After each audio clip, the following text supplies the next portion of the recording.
Hello అండి, నమస్తే. నేను మీ మమత.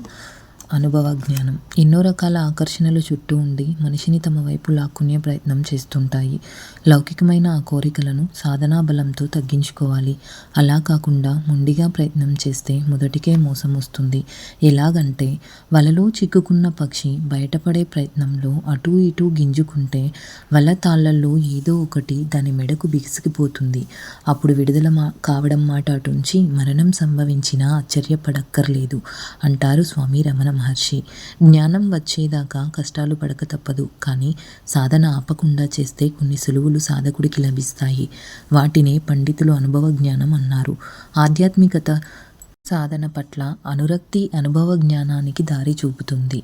కొలిమిలో ఇనుము ఎర్రగా కాలినా బయటికి తీయగానే అది సహజమైన నల్ల రంగును, గట్టితనాన్ని సంతరించుకుంటుంది. అలాగే తీర్థయాత్రలు చేసినా, ప్రవచనాలు విన్నా కలిగే లాభం తాత్కాలికమే. అనురక్తి లేని మనసుతో చేసే ప్రయత్నాల వల్ల ప్రయోజనం అంతంత మాత్రమేనంటారు విజ్ఞులు. కాల్చిన ఇనుప కడ్డీ మీద ఆ ఎరుపు తగ్గక ముందే సమ్మెటపోటు వేస్తే కావలసిన ఆకృతిని సంతరించుకుంటుంది. అలాగే తీర్థయాత్రలు, భగవత్ కథాశ్రవణం వంటి పవిత్ర సాధనలు చేస్తున్నప్పుడే ఇహలోక సంబంధాలను ఒక్కొక్కటిగా విడిచిపెట్టడానికి ప్రయత్నించాలి. అది ఎలా పనిచేస్తుందంటే, పుల్ల చిన్నదైనప్పటికీ నెగడును మండే స్థితిలో నిలుపుతుంది. అలా ఒక్కో పుల్లను మరో పుల్ల కలిస్తే మహాజ్వాల ఏర్పడుతుంది. అలాగే ఆధ్యాత్మికత అనురక్తికి జ్ఞానతృష్ణను జోడిస్తే సాధకుడు సిద్ధి పొందుతాడు. తీరుతెన్నులు, ప్రాబల్యం, వైశిష్ట్యంతో పాటు తానేమిటో, సృష్టి వైచిత్రి ఏమిటో తెలుసుకునే ప్రయత్నం చేస్తే దాన్ని ఆత్మవిచారణ అంటారు. అలా ఆత్మవిచారణ చేసి జ్ఞానాన్ని సంపాదిస్తే వైరాగ్యం కలిగి ముందుకు సాగుతారు. ఆ ప్రయత్నంలో నేను శరీరాన్ని కాదు ఆత్మను అని గ్రహించగలుగుతారు.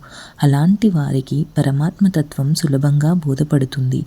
అన్నింటా పరివ్యాప్తమై ఉండేది ఆత్మేనని, అందరిలో లాగానే తనలోనూ ఆత్మ ఉందని, అదే శాశ్వతమైన పరమాత్మ స్వరూపమని గ్రహించగలుగుతాడు సాధకుడు. తద్వారా తాను భగవంతుడి కన్నా భిన్నం కాదనే స్థితికి వస్తాడు. అదే అహం బ్రహ్మాస్మి అనే స్థితి. భగవద్ దర్శనం, మహాత్ముల సూచనలు పాటించడం, అనవసరపు విషయాల జోలికి పోకపోవడం లాంటివి చేస్తే ఆధ్యాత్మికత పురోగతి, తద్వారా భగవత అనుగ్రహం కలుగుతాయి. అలా అనుభవ జ్ఞానం సిద్ధిస్తుంది. ఆ జ్ఞానం సాధకుడికి ఒక్కో క్షణంలో లభించే వస్తువు కాదు. ఒక్కొక్క రూపాయి పొదుపు చేసి, లక్షలు కూడబెట్టి సాత్వికానుభవంతో జ్ఞానం ప్రతిక్షణం పరవర్ధమానమవుతుంది. అలా పొందిన అనుభవ జ్ఞానానికి మించింది లేదు. దాని బలంతో సాధించలేనిది లేదు. ఈ అనుభవ జ్ఞానం మొత్తం సారాంశం.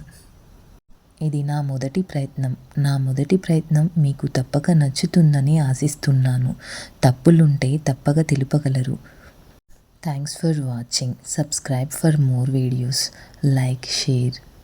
Thank you so much.